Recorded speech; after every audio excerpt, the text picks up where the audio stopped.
My name is Carl Pearson. I've been an antitrust attorney since 1970, a total of 50 years. The antitrust law known as the Sherman Act was enacted in 1890 and simply stated that unreasonable restraints in trade are illegal. The act was enforced by the Department of Justice and by private attorneys somewhat effectively for 60 years, but starting in the 1950s, the Sherman Act, by Supreme Court decisions and political influence of the rich, increasingly has become unenforceable and became truly unenforceable about 25 years ago. I want to describe what this country would have been like if the Sherman Act had been properly enforced. The Sherman Act and antitrust enforcement was intended to be a watchdog on the economy as to each of its maybe say 100,000 named parts, with an incentive for private citizens and their attorney through the incentive of treble damages and attorney's fees to get a court order prohibiting unreasonable restraints in, for example, the industry that manufactures bicycle chains, so that when there are watchdogs in all of the 100,000, or is it 200,000 or 300,000 named parts, the economy in all of its parts will be most effective for the nation and maximize the three elements of competition, which are price, quality, and service. Unenforceability started in the New York federal courts and took another decade to spread to the rest of the country's federal courts. But it did, and the result is now what you see. I'm not going to explain how the Sherman Act became unenforceable. Instead, I am going to describe the consequences as you are experiencing them right now, and am doing so in no particular order. 1. Instead of 27 million small businesses, the nation probably would have had 50 to 60 million small businesses, and 2 or 3 times the 2019 number of families economically dependent on small business. 2. Instead of having 50,000 workers employed in jobs at 1,000 major corporations, many of the workers would be partners, owners, employees, suppliers, or independent contractors for 60 million small businesses and treated more like family and less dependent upon short-run stock market price changes. 3. Mergers and acquisitions to create efficiency, that is, higher profitability for the combined corporations, would have been prohibited, so that growth and wealth would have been restricted to the original corporation instead of growth of profits and wealth by the artificial anti-competitive means of mergers and acquisitions. I think we now know that an antitrust policy of encouraging growth through mergers and acquisitions is a failed policy for all but the top 1%, the persons who have the money to survive anything, even a pandemic, during their lifetime. 4. There would have been far less wealth to corrupt the political process, and small business would have been more able to offset the political contributions by the wealthy. 5. Social media would have been more competitive and less able for domination by several of them, so that many others could develop and thrive and create more jobs and opportunities in small business. 6. The Senate and Congress would have been elected more democratically and have acted more responsibly as to the appointment of judges and to the handling of the pandemic, among every other thing. 7. There would be no long food lines or the need for them. Charities and social welfare agencies would have been taking care of those who fell into poverty for whatever reason, and poverty would be at a much lower level than today. 8. The coronavirus would have had timely availability of PPE, sufficient test kits and testing facilities available to test all persons needing testing and at no cost to them, with contact follow-up and a much earlier flattened curve while waiting less time for development and testing of a vaccine and any possible cures, so that the death and infection rate would have been remarkably low and a life-saving record among the best in the world and followed by other countries, instead of the U.S. and its efforts to control the pandemic being a worldwide joke at this time. 9. Lockdown would have been far less. I'm in my 70th day of self-imposed quarantine because I'm in New York City, and at 83 years of age I am highly vulnerable and more apt to die if I catch the coronavirus. 10. The U.S. economy would not be as bad as it is and threatening further to become.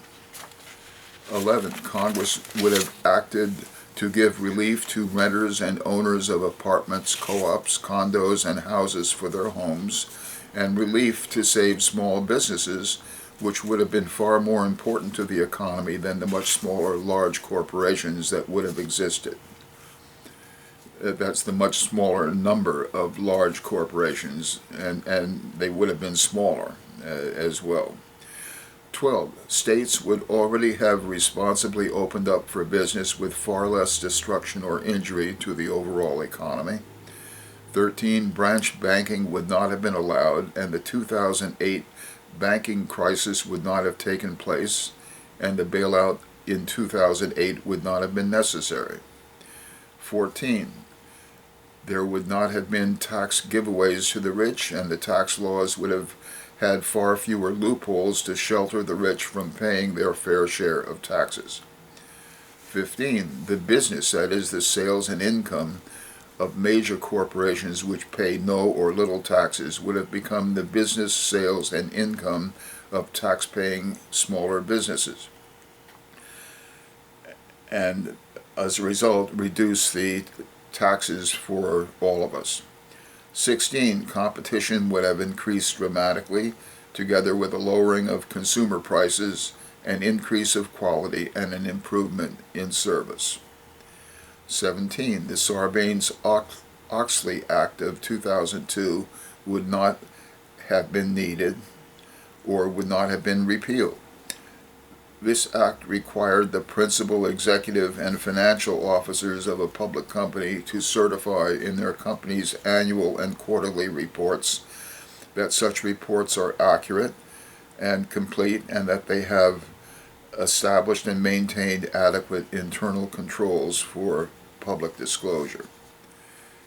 18. A fair and just Congress, not bought off with the campaign contributions, would never have voted as its first act under the newly elected president, when that act was adopted, to prevent students from canceling their student loans through bankruptcy.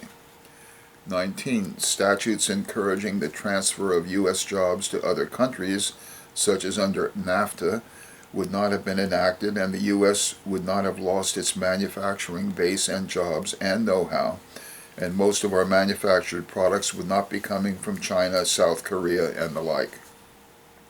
20. We would have had less expenditure on arms and war, and more on infrastructure, raising poverty levels and employment, and in dealing with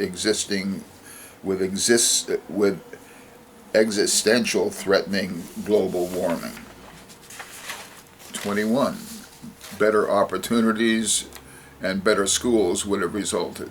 22. With higher paying jobs, with more competitive small businesses, more middle-class individuals would have run for and would have been elected to political office. 23. The middle class would have grown and become stronger. 24. The U.S. would have been more apt to deal with climate change and the nation's infrastructure. 25. The nation's other antitrust laws would have been enforced to add to the enforcement results. 26. We would have had what I estimate to be 1/5 as many individuals locked up in prisons. 27. There would have been far less or even no privatization of our prisons, roads, dams, and other resources that properly should be owned and kept safe and in repair by government. 28, we would have had little or no increase in the occasional storms or fires or winds or cold or hot air that we have recently been experiencing as calamitous and deadly for those subjected to them. 29, workers would have been receiving a much higher minimum wage, a living wage such as $15 or more per hour. 30, higher education probably would have improved and become less costly if competition had been allowed to nourish in higher education and without the financial aid programs that make colleges and universities rich but impoverish and enslave students and their parents.